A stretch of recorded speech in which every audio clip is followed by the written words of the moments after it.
fallait un déclencheur, que la parole soit déclenchée, que ce personnage d'Elias, qui est le fils du magnétiseur, euh, ait une justification pour prendre la parole et raconter son enfance.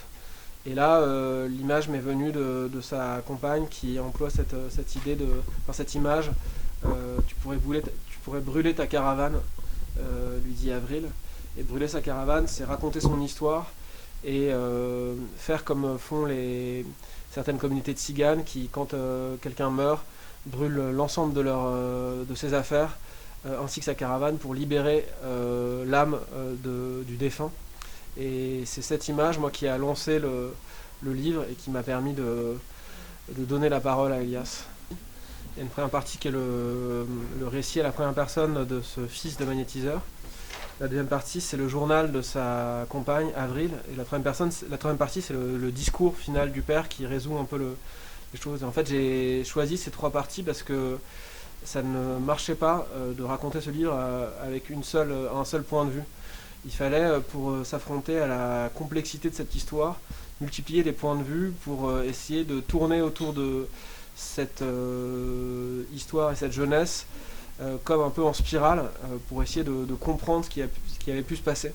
Et donc ça m'a semblé une bonne solution de varier les points de vue. On accède à une forme de variété et de variation qui est en fait aussi celle pour moi de ce qu'est la vie en fait. C'est-à-dire qu'il n'y a pas de choses à arrêter, il y a des divers points de vue sur la vie, on peut que attraper des reflets ou quelques éléments.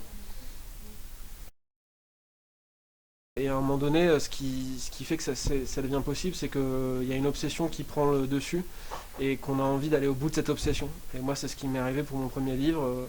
J'étais obsédé par des images de pluie d'oiseaux morts.